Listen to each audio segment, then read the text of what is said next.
Good morning, everybody.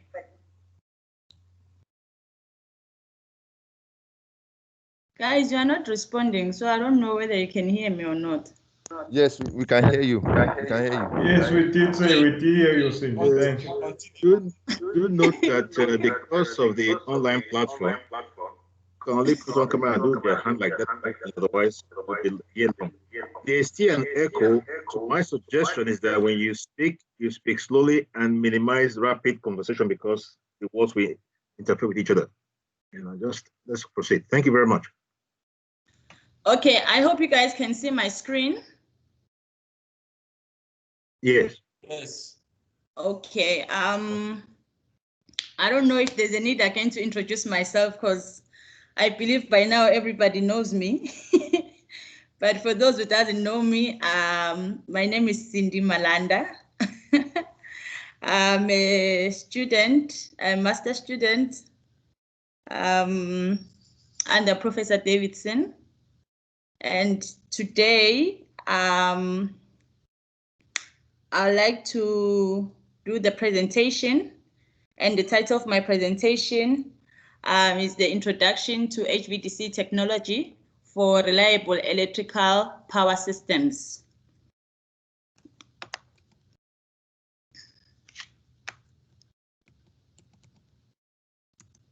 Thank you. I don't know, my slide is not moving. Okay. The presentation is majorly divided into three main sections, which is the introduction of power grid, and I will introduce HVDC technology, and then I will conclude. An electrical power grid system is a network made up of electrical components that combine in an array and then used to generate, transfer, and distribute electrical power to the consumers. A classic example of an electrical power system is the grid that provide power to remote areas. And generally, the electrical power system is commonly known as the very large network that connects power plants with loads by means of an electric grid. And the power plants could be fossil fuel power station, nuclear plants, and renewable energy power plants. The electrical grid power system can be divided into three main sections, which is the generator. It's known as the power supply, or it supplied the power rather, and the transmission, which is known as the power carrier, and the distribution part is the last part whereby power is distributed to the consumers. And there's a typical structure of an electrical power system. You can see in red there, it's a generating station, and in blue is the transmission lines, which are very important. And here in South Africa, they are majorly owned by Eskom, which is our state-owned electric utility company. And in green, we have the distribution. And then lastly, we have the consumer part, which is me and you. Yeah, and we know that the power grid is an interconnected network for delivering electricity from supplies to the consumers, and of two types, which is AC transmission grid and DC transmission grid.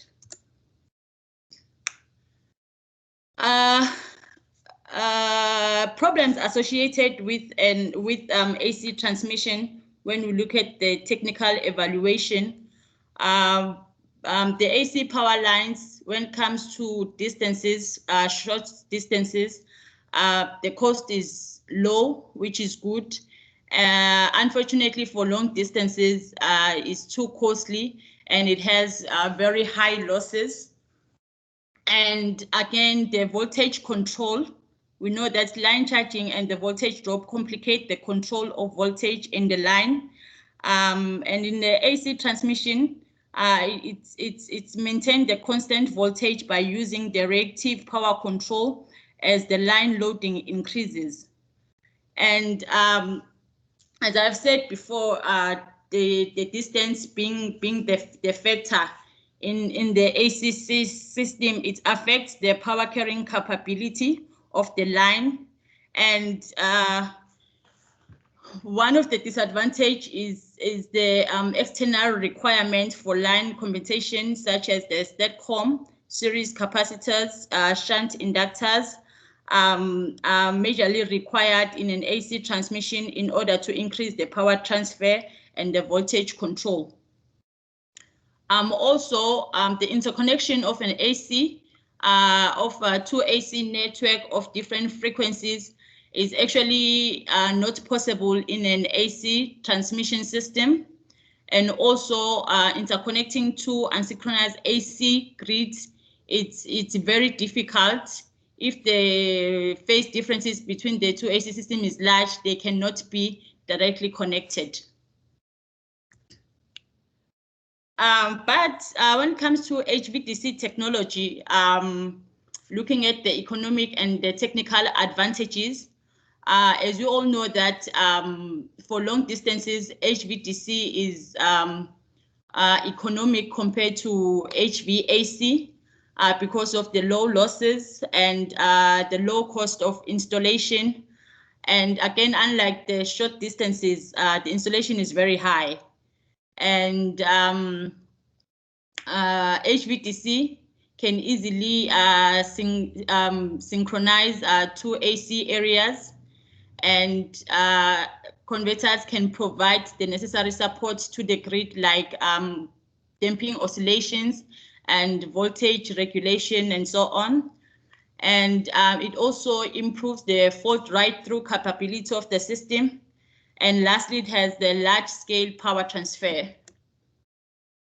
Well, just like any other technology or transmission system, HV technology has its own drawbacks. One of them is the cost of the converters, depending which topology is used. Some, they are very expensive, and some, they are quite cheaper. And the MTDC network challenging to, it's a challenge to implement them, since they are like very complex, their control is complex, and the harmonics which are generated by the converters. So there will be filters required, which is the external equipment, which of course it will increase the cost of the converter, of the HVDC technology. And again, when it comes to HVDC, we don't have, HVDC doesn't offer transformers just like AC, whereby we can step up and step down the voltage. So those are, that is the summary of HVDC disadvantages. And now looking at the components of a HVDC transmission system, HVDC technologies depend on the two types of power devices which are used in the converter, which is thyristors, semi-controlled power devices, and the IGBTs, which are fully controlled power devices. So the thyristors are known as the line commutated converters, like LCC, and the IGBTs, fully controlled power devices, their converters are known as the voltage source converter stations. Those are the two figures which clearly shows the thyristors for the LCC, and that's IGBT, which is connected with the diode, anti-parallel diode, and they form the voltage source converter. And looking at HVDC configuration, we have quite a few, which is the bipolar, monopolar, back-to-back, and the multi-terminal. Well, all these configuration have their advantages and disadvantages, but commonly bipolars are they operate using two conductors. One operates at a positive polarity and the other one on the negative polarity. Whereas the monopolar, they use one terminal of the converter and the other terminal is connected to ground. When it comes to back-to-back, it's used to connect the asynchronous system with different frequencies. The length is kept very small. Here it's just a back-to-back, like the name says, it's a back-to-back. There is no long distance. So it's mainly for interconnecting power system with different frequencies. And then the multi-terminal, it is used to connect more than two converter stations. It is a bit complex compared to monopolar and the bipolar. And it also has a power reversal capability, which is very good. It's a very good system. And here it's the table which summarize the comparison between the VSC and the LCC technology. Looking at the criteria there, we can see the differences between the two topologies in terms of harmonics, controllability, power direction control, DC cables, and fault capability, reactive power supply. You guys can actually see the differences there between the two technologies. So as you've seen on the table, that VSC it's a technology that has advantages, more advantages compared to the LCC. So that's why I'm looking at the VSC, the VSC configuration and the control strategy. The VSC-based HVDC system mainly utilize three types of converter configuration, which is the modular multi-level converters, a two-level converter, and a three-level converter, which is commonly known as a three-level neutral point clamped converter. And looking at the figure there, it's the structure of a VSC, the main and the control part. So on this figure, I'm more interested in the control part of it. As I've said before, one of the advantages of the VSC converter is that it is fully controlled, and it uses vector control and the direct control. But again, with direct control, as much as it's easy to implement, but vector control comes with the ability to control instantaneous active power and the reactive power independently. So this enables us to control those two variables independently, meaning there's reactive power control and the active power control. They are separated, unlike the direct control, whereby the active power can actually it depends on the reactive power, meaning if the other one goes up, the other one will also be affected. So with the vector control, it uses the DQ block, as you can see there on the figure, whereby we convert the three vectors to two vectors, which are known as the DQ. So that is a DQ transformation block. And then we have main controllers, which is the inner current controller, voltage controller AC, reactive power controller, the DC voltage controller, and the active power controller.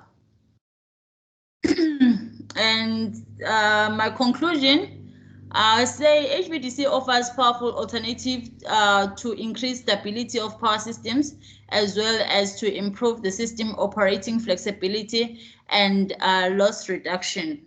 Thank you. Thank you very much. Thanks a lot for the presentation, Cindy. Appreciate that. Do we have any questions, please?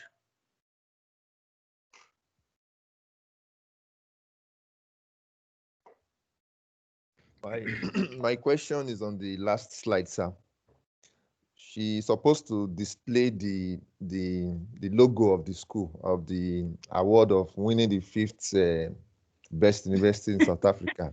I think this will fit in to this page. So if you are doing a presentation at this time, you're supposed to let us know. That is the first page of my presentation to the Department of Science and Innovation, SANSA, and ATNS.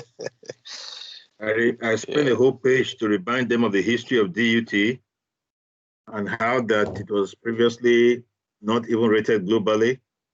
And now it is the 5th top university in South Africa, outclassing universities like University of Victoria, CPUT, Northwest University, and a host of others. You say it without any arrogance. We're just being very plain about it.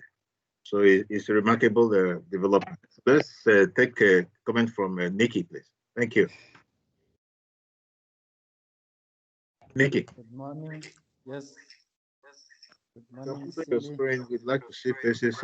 Okay, just carry on. It's fine.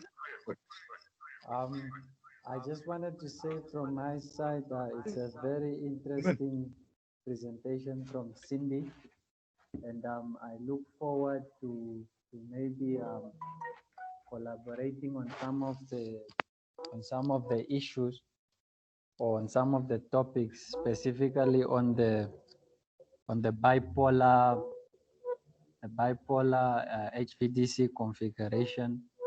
Right. As that is something that I'm looking at using for my research as well. Sure. Thank you. Thank you very much.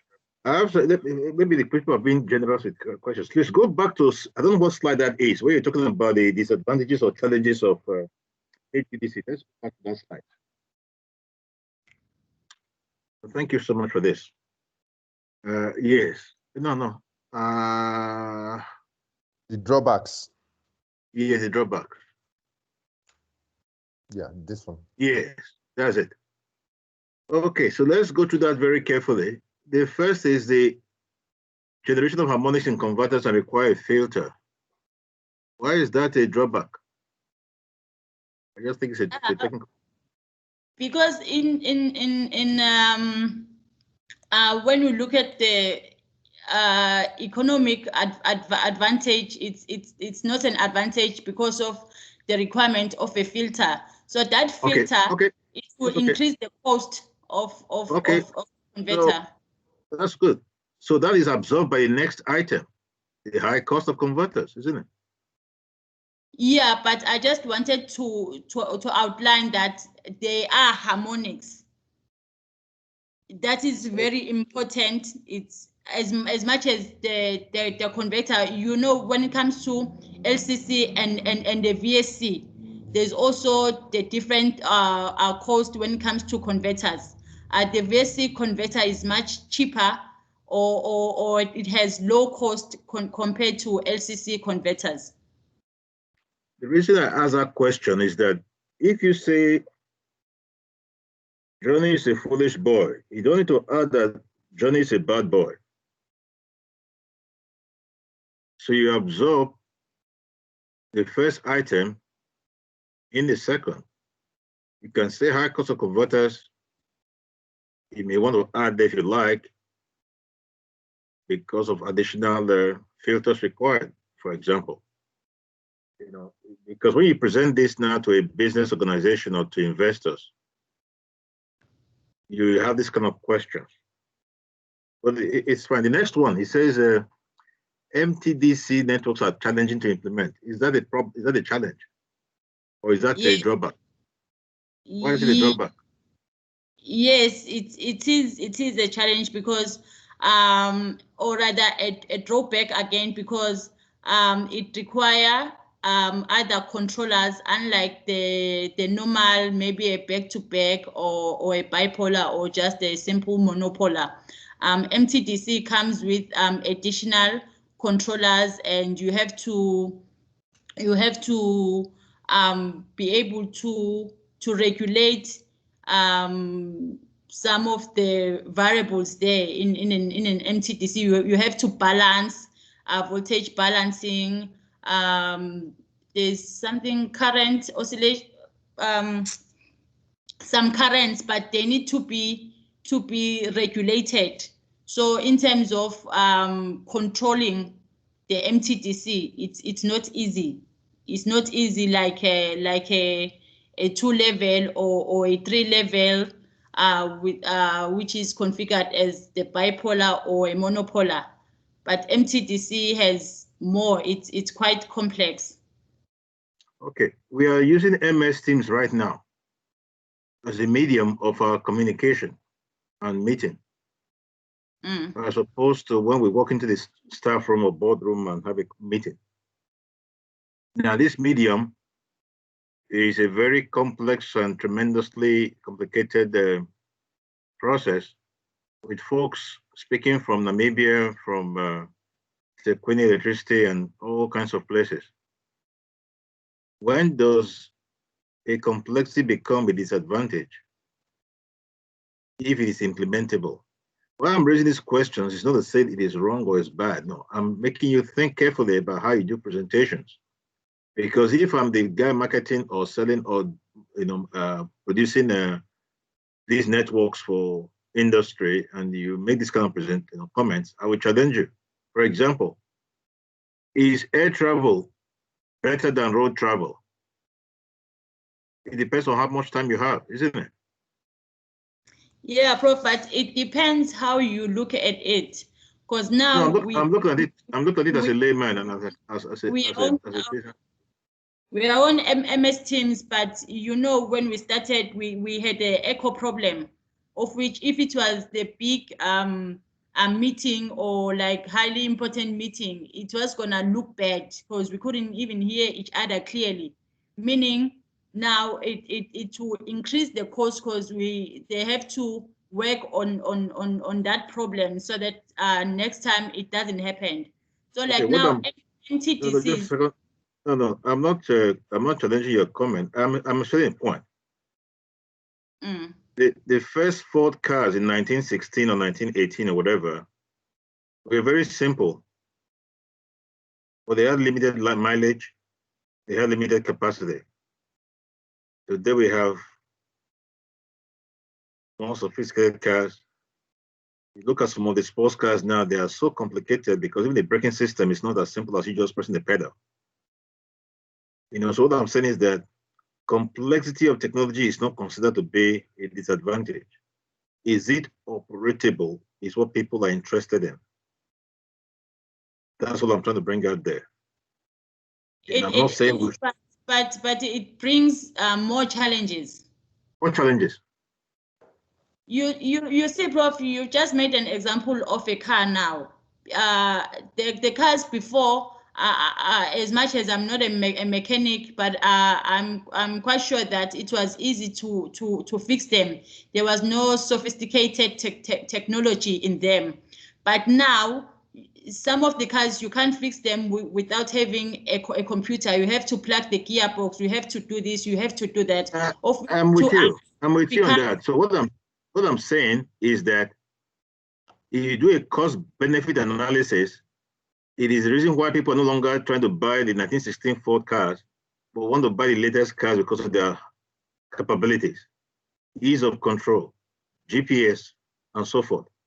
So what I'm saying is that complexity is no longer considered to be a disadvantage, except for those who are old or retired. I do understand what you're saying, but I'm saying don't classify it as a drawback. It's not a drawback. If you now introduce AI into your operations and all that, it gets even much more complicated. But because it's a workable, operable technology, it is not absorbed. For example, we had an echo problem at the beginning of the meeting, isn't it? Right now, it's disappeared. I don't know who solved that problem. So our reliability is much better. You know, so I do understand the issue about the complexity of designs, controls, and all those. But that is the whole idea of technical development. It makes what was almost impossible or very difficult become feasible. You can now go into space. Can't think of going to space 200 years ago, except you're going in your spirit mind or something. Anyway, but I just want to mention that. The last one there, the next one there, it says the controls of the converter system are complex. That's also, you know, in the same line about discussion. Unlike AC systems where voltage can be altered by the use of transformers, the HVDC is able to alter voltage levels. Is that true? Can we alter voltage levels in the HVDC systems? I'm just asking. Anybody can answer, please, or comment. Ngoni, you are Biren, you're out there. Talk to me. Yeah, yeah, Prof. Yes, Prof. I'm still here. Yeah. A good overall presentation. This is a gentle comment from me with comparison between HVAC and HVDC, but some comments on the applicability to the African or South African context. Okay. Sorry. Yeah, that's very true. Sorry, Cindy. That yes. with the DC you can alter voltage with the DC to DC converters, Cindy. That's so right. that's that. Yeah, you can alter the voltage. So that statement, yeah, what Prof is saying is true because you can step up with the boost and the back. That's right. You can, that's right. Yes. So but that one Cindy, is not correct, Cindy. Yeah, but Cindy, I do understand that you may be saying, for example, if I want to transform 1 to 2 kV to 765 kV, it is easier to do that in a transformer. Another, I understand that. But what I'm saying is that when you do a presentation, I'm talking to you now as an international audience or watching this presentation now from Paris, from New York, from anywhere. When I read these kind of comments, I will challenge those questions on this base I'm sharing. So it is possible to transform the voltages, except you put them in context. You know, with boost and bulk converters, you can go step up and step down. And that's why we are developing more converters to achieve that. But one of the things I thought I would see here, which you didn't mention, is a huge setback or challenge of the HVDC system. I'll send you some stuff add to your development. Very good work you've done. Is the issue of the difficulty in interrupting the DC faults, high fault currents in the HVDC systems. Because because currently, yes, it's different. I've put it there on the table with the summary between the LCC and the VSC, because in LCC the fault current can be easily absorbed by the thyristors because they have a big capacity, unlike the IGBTs, which are the rating of the IGBTs is very low compared to the thyristors. So that's where the fault now becomes a problem. Okay. It's on VSC, right. But thyristors, LCC, they are fine. They can handle the fault current. Thank you very much. Any other questions from anybody? Namila is there. Namla is there. I think Bongan is there. Any other questions? Tiene? Okay. So thank you very much for Cindy. I want to encourage that this work be developed very aggressively because there's tremendous interest in this field right now. And the question by Viren is a very critical question. I did not want to jump into that because it is a very major issue for industry. He says, sorry? I'm interested in the question. I couldn't hear him. What is the applicability of the HVDC technology in respect to South Africa, our applicability in terms of our use of it in whether it's our low voltage networks, whether it's our high voltage networks? What input can you give us about what you just presented now in relation to South Africa? Or you can repeat yourself if I didn't capture your question properly. No. Okay, can you please repeat his question, Viren? Yes, hi, Professor Sindi. Now, Adis said a very nice presentation of a comparison between HVAC and HVDC. But I just wanted some comments on the applicability in the South African context for the use of HVDC technology. Thank you. Okay, as I've said before, when it comes to long distances, HVDC is economic compared to HVAC, and I've mentioned the external equipment that is required in supporting the HVAC transmission. But in HVDC, it's not required. And the fact that in South Africa, we also trade power to other African countries, like the neighboring countries, such as Namibia, Zambia, Mozambique. Or in that way, HVDC can be used in those transmission because they are very long distance. And as we know that most of our generating system is located in Mpumalanga and Limpopo, which is very far from Durban and other provinces. So power can easily be transferred without any external or control issues, unlike HVAC, whereby you have to support the voltage, and the voltage drop is also a factor, and the power delivered. HVDC, it can carry like large amount of power, unlike HVAC. If it's very large, then it's competition and the cables. All right. And the cables as well used. Yeah. Sorry, folks. Let me just make a quick comment here. Just to this is just a weekly meeting, so it's a household or most bedroom discussion. So don't worry about that. When people ask questions and you are responding, do the very best to utilize the fewest words and shortest answer. Otherwise you generate more questions because you are going on a long discourse. For example, long distance AC systems have tremendous problems with your reactance. Why HVDC systems don't have that issue. So oscillations in long lines is minimal HVDC systems. Right, power carrying capacity is higher in an equivalent HVDC system. An AC system, we use 3 lines, and of course your neutral or your earth and all that. For the HVDC, we use just 2 conductors. The towers, they have volume or height, span, and all that are much smaller, saving material and improving the economic cost of your HVDC. So those are the key things you are saying. Or you could just outline them in bullet points. And so back to Viren's question there, which is very interesting, is I want to add one more. A HVDC link behaves like a damper that damps out oscillations in AC networks. That's the work that Bangula did in his master's a few years ago. Nikki knows this. Nikki's also classmate, So these are, but back to Viren's question, my real question there is this. For advocates of going down to have DC networks, low voltage DC networks, how will this feed into that? Let me give you an example. Every household device you use, household, can run off a DC power supply.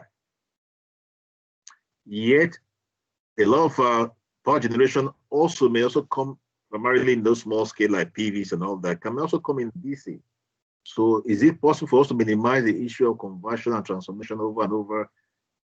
That's the argument for those who are advocating a DC network. So what Viren has said now is something to think about very carefully. But what you're assessing is very important, is that when you have long distance transportation of bulk power, HVDC systems outperform AC systems. The other thing I want to mention just as I picked up from the presentation is this. Avoid laying a charge against controls, complexity of controls, difficulty of controls. You know why? Because there are people whose job and specialization is in control systems. It's those controllers. So when you say it's difficult, they don't see that way. They see you saying that they shouldn't have a job. I hope you follow me. So in technical presentations to a very broad audience, very global audience, you have to be very careful about the technical words you use. Yes, you can use complexity of control, but it is what is achievable, it's implemented. If you are typing on the computer now, you see they're suggesting words to you because your AI tools are at work, giving you the suggestions. Let me stop there. Tunji has a question, I think, or comment. No, I think this question is general for every one of us. I think I'm lost between LCC and VSC. I don't know which one is better, or maybe they have their comparative advantage or disadvantage. No. But my issue, yes, my issue specifically is the issue of these short circuit faults. Like we know that Prof is one of the advocates of Africa super grid, and it's going to be multi-terminal. But when a fault, we know that the availability of that super grid is going to depend on the ability of the whole system to be able to withstand DC fault. So what is the role? Is VSC, because we know I've worked with VSC and I know that they don't really have this protection is a problem for VSC, because when fault occurs, it's going to block the IGBT, so the current will have to flow through the diode. So it's a little bit complex in VSC. So between LCC and VSC for like African power grid now, which one is better between the two? Okay, let me address that in a very simple way. Just for a case of apples with apples. One of the key superiorities of the VSC system is its controllability and flexibility. What that means is that if you are to integrate intermittent renewable energy sources into your grid, LCC can't handle it. It's difficult. The VSC will do a better job. That's one. One of the key advantage of the LCC, on the other hand, is that because they are terrestrials and all that, their current power capacity per unit is still higher than the VSC. So you may look at you may see a VSC system, maybe 250 megawatts capacity, in terms of its design limits and all that, and how to use multiple of them. But an LCC can take a higher power capacity just because of the issue of so the question is not so much of which is better than the other, but rather in which application is one required. If I want to make a trip to Johannesburg, it's 5-6 hours, and I have cargo of about 3 tons to carry, I might go for a major truck that might be slower and take more hours, isn't it? A smaller one that can move faster can't take that full cargo, so I may have to split and use multiple units. So what we're saying here is that technology development provides opportunities. And one that Cindy said that if you have, I'm doing two comparisons now. I'm not comparing AC with DC now. I'm comparing DC with DC. I'm comparing LCC with VSC. So now we are advocating the issue of generating bulk power. What do you call it? Large amounts of wind power, large amounts of solar PV and all that. Those sources through a DC system will not do well with an LCC network or converter. They will need a VSC. That's one key factor. If you flip it around, if you have, like you have the Kohosa Basa now, it's a hydro system, isn't it? Which is literally regulated and controllable and constant output. An LCC system there is working fine. But if you were to become intermittent or variable, we'll have some big problems right there. So these are some of the key sensitive differences between the two. In terms of the African super grid, you need both systems. for short lines and for where you are, for example, transferring and delivering the hydropower, which is very controllable from your dam and your release of water. You may find you have to install a lot of LCC systems. However, when you now think about integrating some of the wind sources here, some solar PV sources here, another little sources here and all that, LCC will not do the job for you. So you have to integrate it using a VSA. So that is the nature of that. That's the answer to that question. So let me stop it. It's a very interesting discussion topic because the more we know in this area and more professionals and people in the industry and practices do this, the better we'll have this absorbed. Right now, why it's not a lot of talk about this because most of the municipalities and those distributors deal with very short lines. They want to connect a PV system or wind system over less than 20 k's to the load. So they don't look at this type of technologies too well. If you put a rooftop PV there, you don't need to have any major converters and all that. But when we talk about bulk power transmission, you're talking about 1,000 megawatts, talking about 10,000 megawatts, talking about 12 gigawatts, like the Chinese case. Then you're no longer talking about small scale installations. We're talking about massive power deliveries. And in the case of the Chinese installation, that was moved over 3,600 kilometers. It's like moving power from the Grand Inga to South Africa. That's a long distance. Or from there to Liberia or to wherever in West Africa, or from there to the top of Africa. So that's why you need this type of technologies for those kind of applications. For the low voltage applications and so forth, Viren is interested in that for obvious reasons. And we need to address that too along the line. So no, thank you, Cindy, for provoking our thoughts. Is there any additional presentation? Because we want to be keeping this thing as short as possible, 1 or 2 hours at most. Sorry, Prof. I just also wanted, sorry, Tatunji. Go ahead. I also just wanted to make a comment in terms of Viren's comment. The applicability to Africa, maybe just to sum up, is the connection of our weak AC systems. We could use HVDC technology for that. True. A good example is Namibia and Zambia. Yes, through the Caprivi DC link. And another one is, I think, what I'm currently working on now, which is the development of offshore wind farms. That could also be one avenue that HVDC technology benefits Africa as a whole, because we have a long stretch of coastline, but unfortunately our coastlines are not utilized for electricity generation. So I think that is one area where HVDC could also be exploited in Africa. So those two areas basically. Thank you so much. That's a very good one. You see, folks, I would like this group to help me develop a public article. When I say public article, I'm talking about not something I've submitted to a journal or submitted to engineers. Something that you put in a newspaper. You need to start writing newspaper articles so that you don't allow journalists and bankers to take over our power industry. We need to start doing that. And lawyers. You should agree with me there.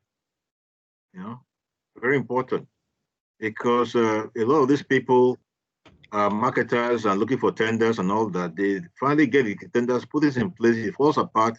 They say engineers come back and fix it. So you need to start speaking to the situation right now from the very beginning. So we need to start putting out very simple articles. Don't put too much terrible jargon. VSC comes through. They will run away. You use simple language. If you want to use harmonics, don't use that word harmonics. It won't get you. You say, for example, water is of different forms. There's seawater, there's bottled water, there's mud or pond water or whatever I call it. one has is fit for human consumption. The other one is good for navigation. The other one is good for swimming. They say, oh, what's the difference now? So you are bringing in the concept that the pollutant, like harmonics, is not good for consumption, especially with sensitive industrial loads. This is how you speak to high school people.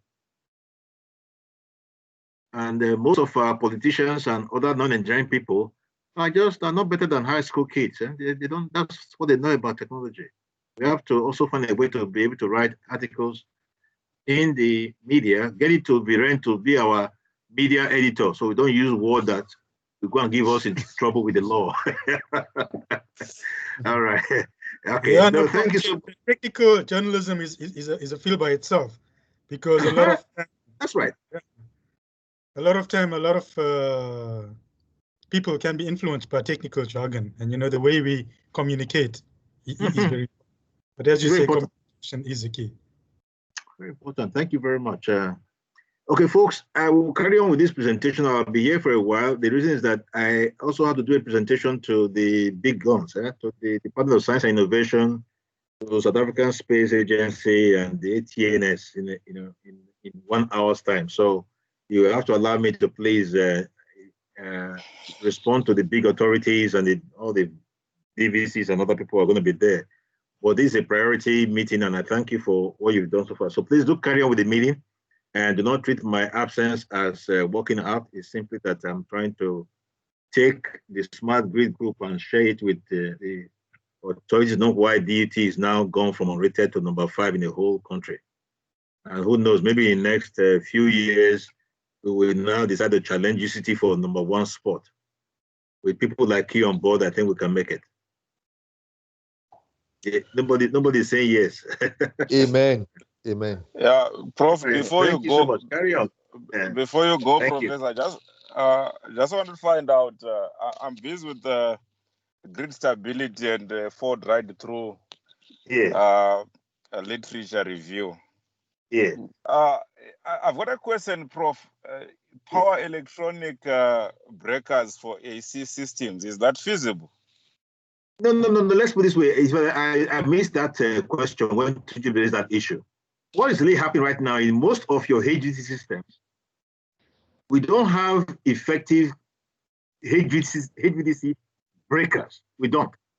We have them experimental like the ones by ABB and a few others being developed. Maybe there's a new breakthrough now. They are very cumbersome and complicated. So real practical systems use the same type of AC breaking technology of mechanism for AC systems, and that is not directly HVDC breakers deployed in practice. That's one of the challenges in the area of protection and fault current interruption in HVDC systems. It's a setback, it's a challenge, but a lot of research is going in there. I know that ABB came out with one, but it is so cumbersome and so expensive. It is just a research. It's still a research area, and we hope that breakthroughs will come. Remember too that the current AC system that is so mature right now is about 120 or 140 years old. So HVDC may get there soon, and we may have very simple and very effective HVDC breakers. Yes. No. Maybe, Prof. Maybe you didn't get me. A power electronic breaker, but for AC system. Is it feasible? For DC system? No, for AC. Why do you need an AC? Why do you need for an AC? Why? Yeah, because the main issue, Prof, that is there. If you look at the digital numerical protection relays, they detect faults in microseconds. But the major issue now in AC systems, you do have circuit breakers, the vacuum, the air circuit breakers that take up a minimum of about 50 milliseconds to clear a fault. Oh, we're looking at fast application. There's a very big gap there. So now my question is, why do I need to ride through a fault rather than eliminate the fault? If I can get a power electronic. Okay. Yeah. That's what I'm thinking. Okay. Use a different language. Just say, why don't you have faster switching or detection systems? When you use both electronic, that took me off to maybe you're talking about DC systems. I mean AC/DC systems. Yeah, you look at faster switches. You see, my advice in that regard is this. Look at the use of AI tools. Okay. Look at machine learning, for example. You know, you'd be surprised that they may have, for example, if I can detect from the way I've trained my algorithm that 20% into that whole cycle, it detects that it's going to be a fault current. It can trigger the circuit, send it, trigger the relay to send the, allow the circuit breaker to trip, so forth. Yes. So it looks to me that even instead of using word power electronic, maybe looking at where you can use your AI tool. I think Joshi should be looking at that as well. That's my advice. I don't discount that, but I'm saying that for faster switching or faster interruption, maybe an AI tool. For my own little studies, I found that that's an area we should look at, and there are many various types of AI tools that can help there very, very easily. But that's a different discussion entirely. Make that a discussion for a different presentation. I think Shine has been waiting for his own turn now. I think somebody's waiting to present. Okay, thank you, Prof. You're welcome. Okay, our next presenter is Mr. Adebiyi Abayomi. Will be doing a short presentation on one of his previous works, and I will invite him to please share his screen.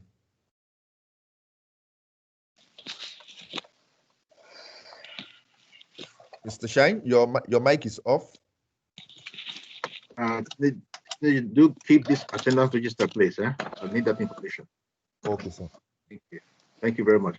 Folks, I want to thank you all for let me let Shine present now. Thank you very much, folks. Okay, sir. Mr. Shine?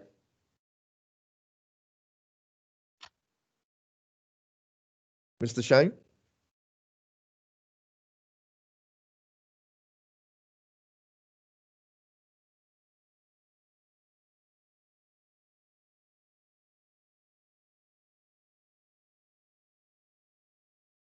Good day, everyone. Okay, good day. Good day. Sorry.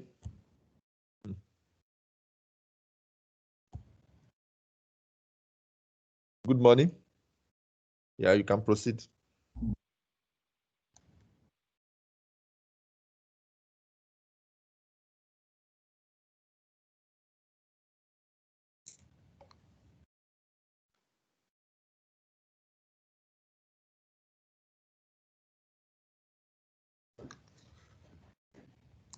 Good day, everyone. Good day. Good day. Good day. Okay. Yes, good morning. Good. Yeah, morning. I'm here to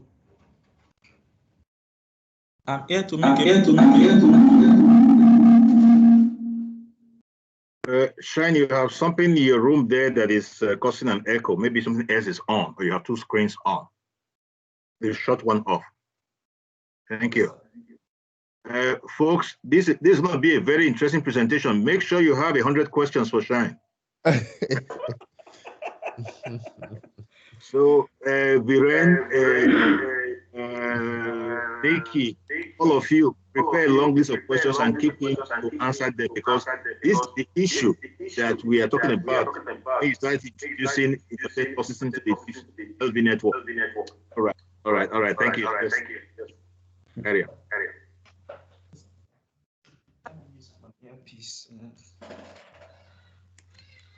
Hello. I'm here to make a presentation on the title study title investigation to determine the impact of PV penetration balanced distribution. The content of this have introduction, applying a test system. I define what we refer to as PV penetration, voltage profile, modeling of the PV system, and steady state the result and the jet for energy sorted increase penetration of distribution system. The power grid is continuously going through an evolutionary process with growing penetration of intermittent renewable energy resources like wind, solar, which are the most used among the renewable energy sources. These sources are multidirectional power flow. They have multidirectional power flow and a demand side management based on real-time data.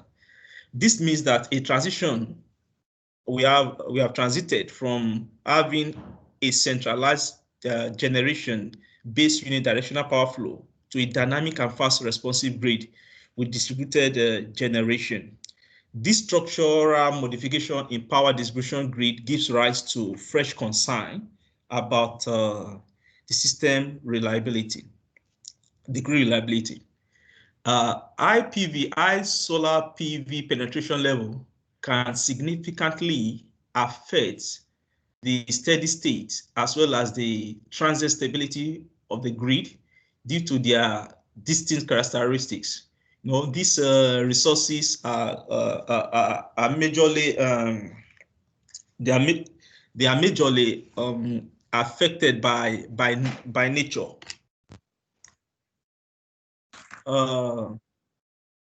These units are mainly utilized as sources of active power, as no reactive power is generated by them.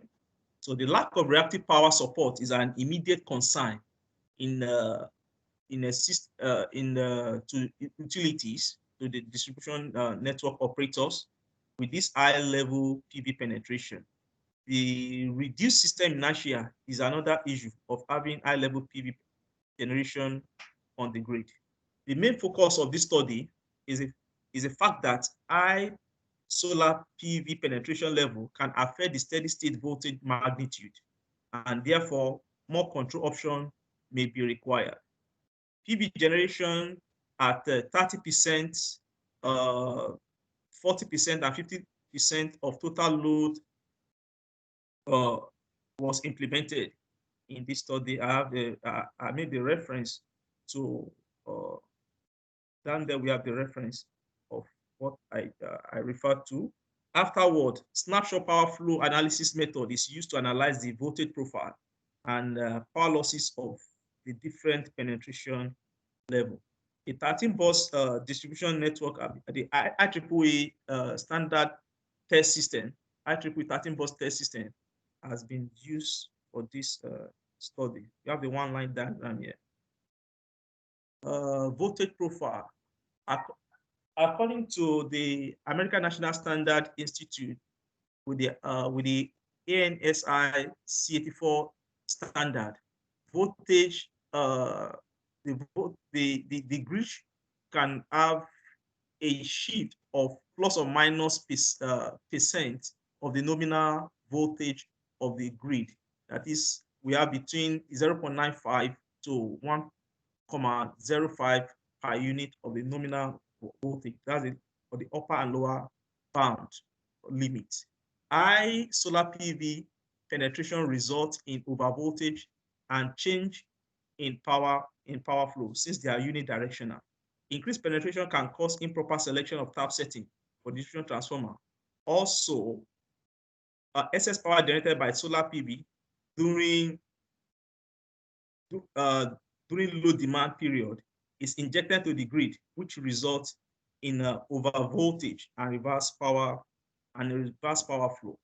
I have here a diagram which shows the impact of having high level PV penetration on the grid.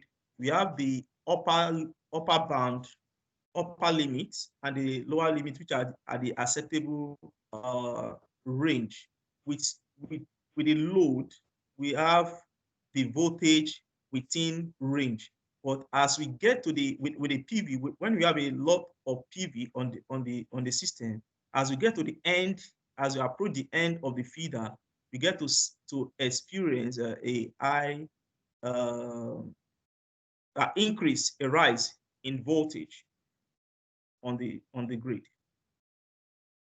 Now, here I represent what happens when we have a lot of PV installed along the grid, more especially at the end of the feeder, the grid tends to, the voltage tends to rise as we approach the end of the feeder. You see, we say voltage profile after the PV. You can see the red line indicates the voltage profile after the PV, which is a little bit higher than the allowable limit. PV penetration. When we say PV penetration, we calculate PV penetration based on the formula that I have here. That is, we are looking at the PV generation, the ratio of the PV generation to the total generation on the grid. So the calculation of PV penetration percentages is carried out based on the equation stated above. In order to identify the maximum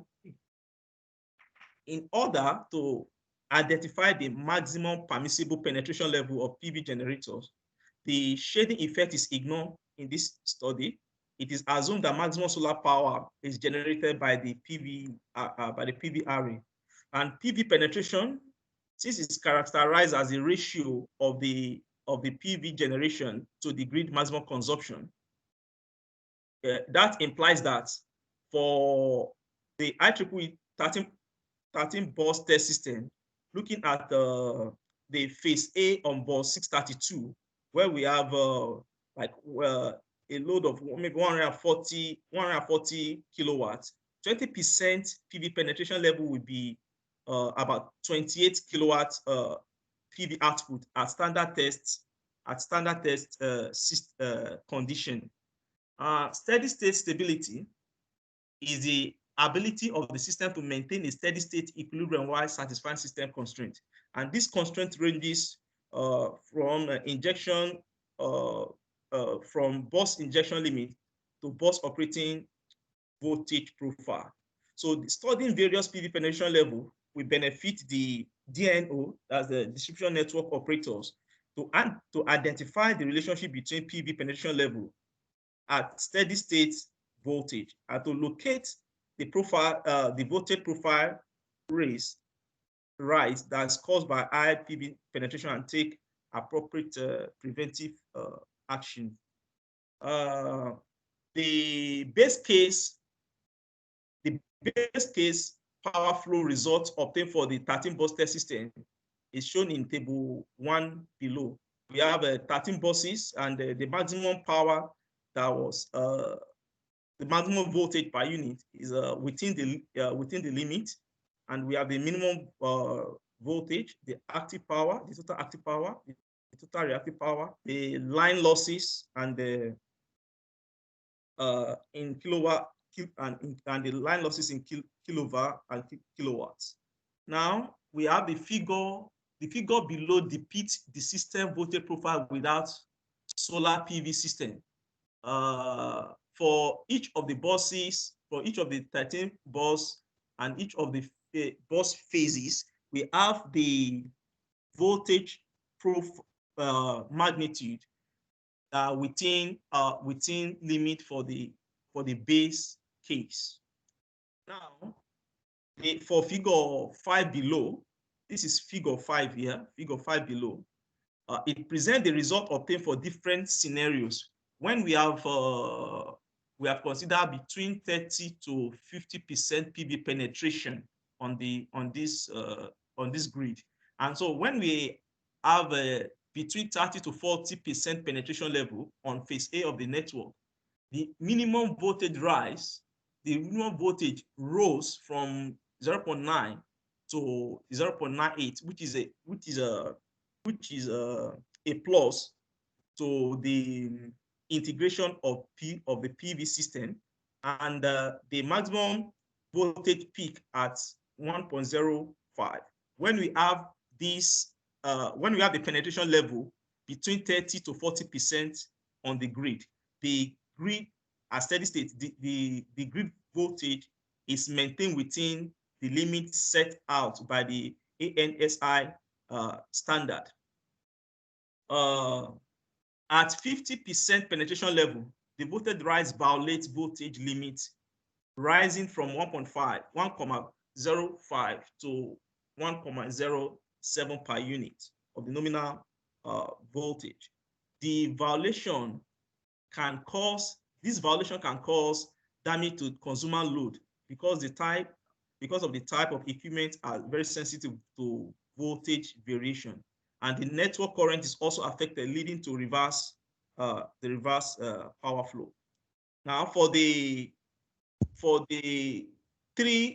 scenarios that was studied, at the PV system was connected, penetrated the grid at the bus 332, at bus 332.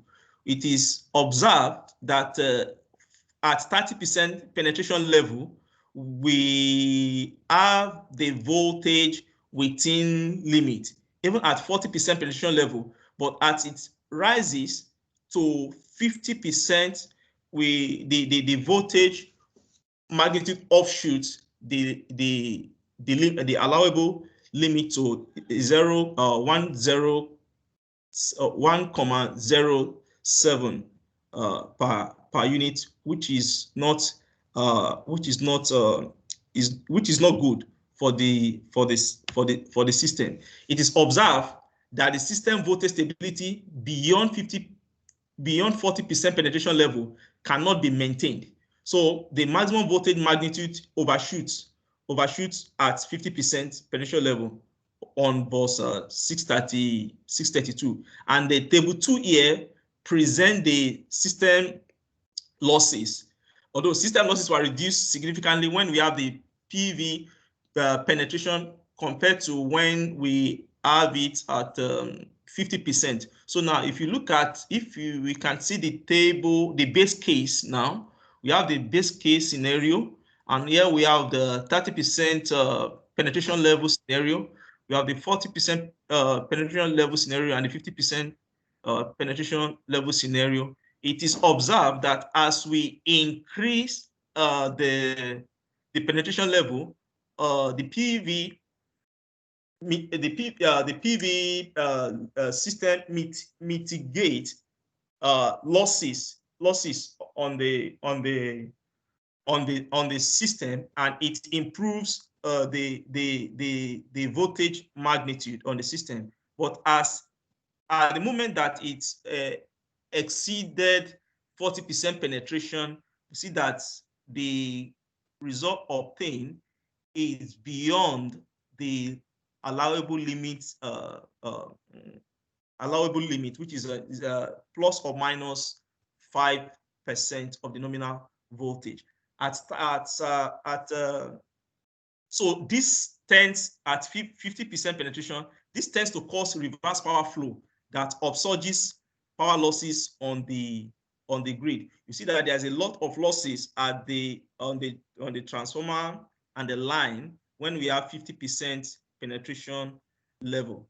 In conclusion, the investigation on the impact of distribution grid or the impact of the solar PV on the distribution grid voltage magnitude using the 13-bus test system has been evaluated. 4 scenarios have been considered, the base case and the other 3 cases. The adopted network model and simulation were done with Malanda simulated software. Result obtained shows that PV connection minimizing on the test system buses, improving the network voltage profile. System losses significantly reduces the solar PV penetration compared with the result obtained without PV with the PV system. It is observed that 40% penetration level is most acceptable to maintain a satisfactory voltage level and reduce the situation of reverse power flow, as higher penetration level upsurges power losses on the grid. Thank you.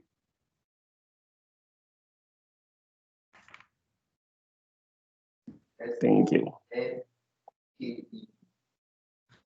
How do I do this thing now? Hello?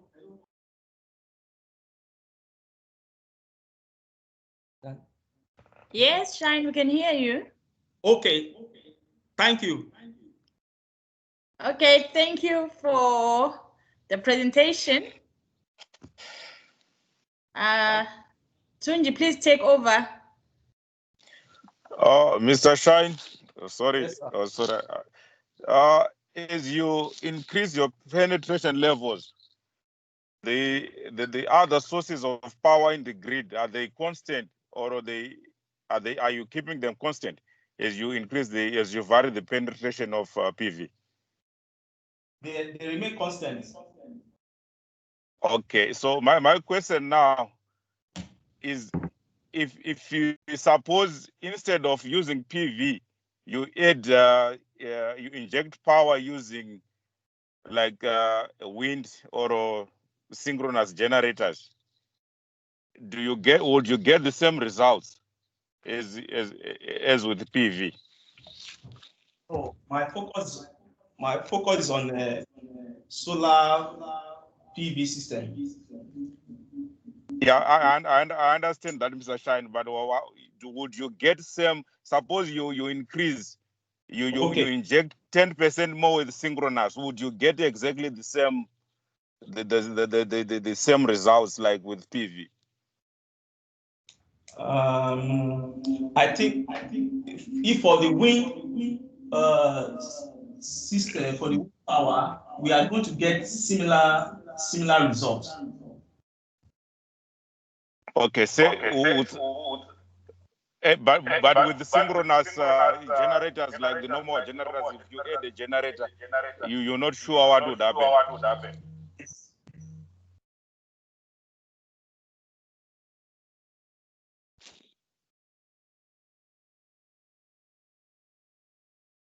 Yes, Mr. Vera.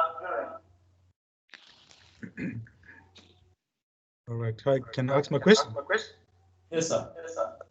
Okay, Abayomi, a nice presentation as well. My question is on PV penetration, which can be looked at in two ways, as an input or as an output, because you did mention that it's a ratio of the PV generated over the total generation. And in a further slide, you said it was the maximum power over the maximum consumption. Now, one is input related and one is output related. What would you think is the more applicable or accurate way of looking at PV penetration? The input. Sorry, I can't hear on my laptop, so I have to put on this thing. The inputs from the PV generation will be the most appropriate consideration, because now we are looking at the percentage of penetration, like the formula that I gave there. We have the penetration level. To calculate the penetration level, we have to look at the total PV generation to the the ratio of total PV generation to the total grid generation.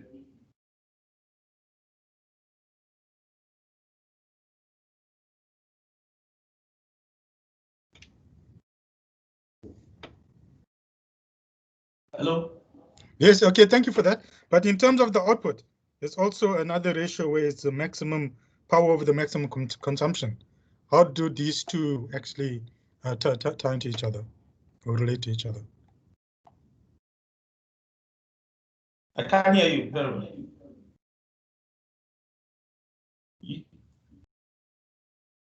Hello? Are they? Can you hear me now? Yeah. Yeah, no, I say, no, that's fine. This is in relation to the input, the generation, the ratio of the PV generation to the total. But there's also another ratio that measures the maximum power over the maximum consumption, which is also classified as PV penetration. How do these two ratios kind of relate to each other? Maximum generation. Let me see. I can't get what you're saying there.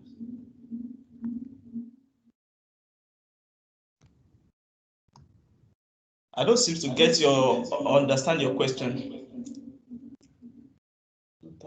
Okay, maybe go to your next slide. Yeah.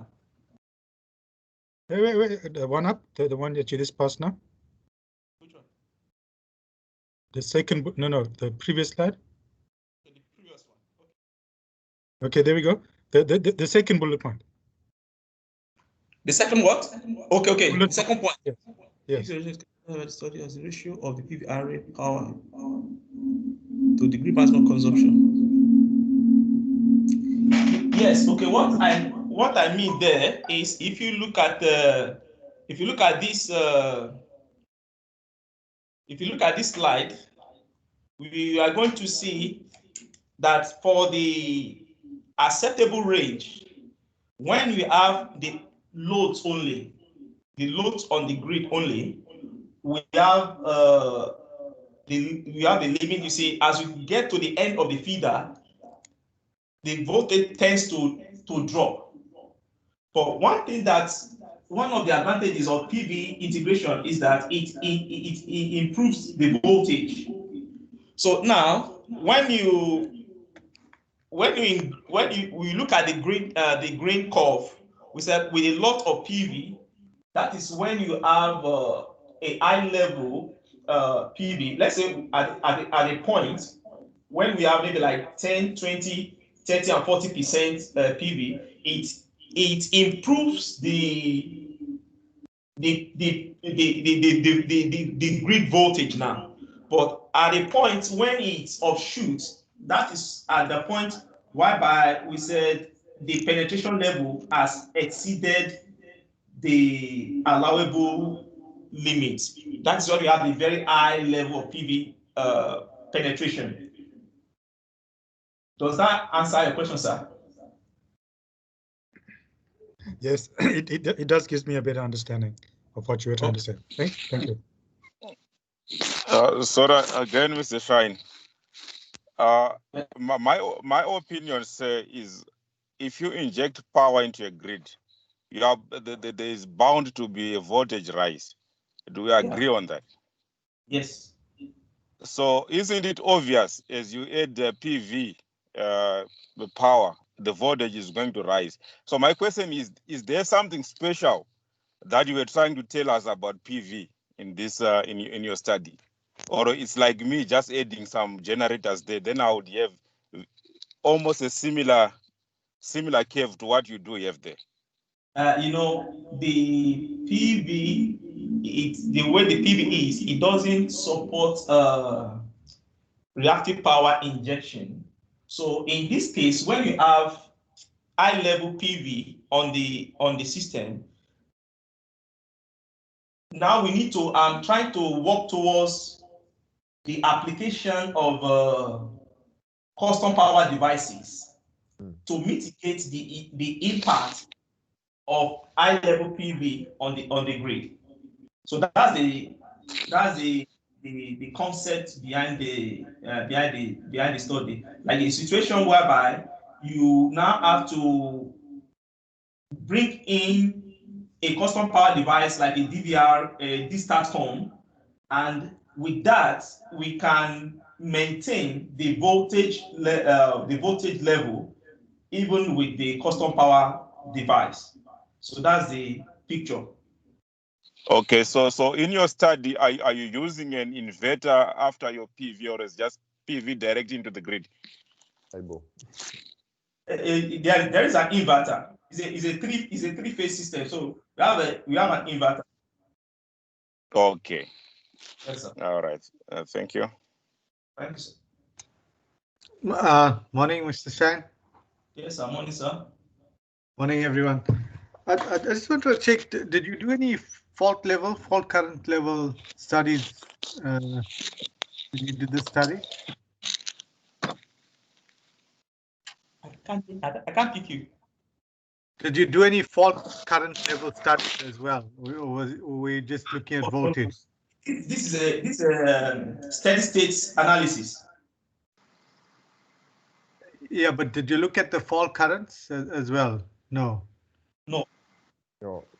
Fault is not relevant in steady state. Thank you, Mr. Litudi. Okay, my question is just that based on this study now, what do you recommend, I mean, concerning the location of a PV system, for example, along a feeder line? What's your recommendation? Is it at the substation? Is it at the extreme of the feeder line? Or is it where where most customers are mostly located? Or what do you recommend based on this study?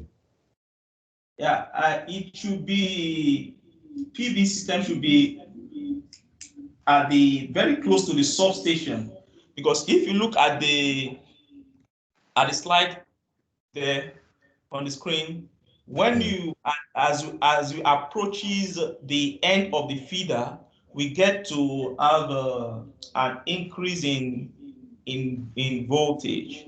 So if we have one of the issues is that a lot of PV, like single phase PV system, are being installed around the end of the feeder on the distribution line. So it tends to cause a lot of issue to the DNO. So the best option, what I will recommend, is that the PV system should be very close to the substation or along the line, far away from the end of the feeder, except at the customer side, we'll be implementing power factor correction, installing power factor correction devices, and what have you. Okay, thank you. Thank you, sir. Thank you. Do we have any other question? Buzani, any question? Bungani, any question? Domitla, any question? No. Okay. No question So, for me. yeah, our first presenter, unfortunately, she won't be able to join us. So I think this is a very good point to end the presentation for today. We'll send an email inviting us for the next meeting with the lists of those who will be presenting. So I want to thank our two presenters, Sindisiwe, Malanda. Thanks for your time. Mr. Shine Abayomi, Adebiyi, thanks so much for your time. And I want to also thank us for our contributions. Thanks so much. Bye. Bye. Bye. Thank you. Thank you. Thank you. Bye. Thank you.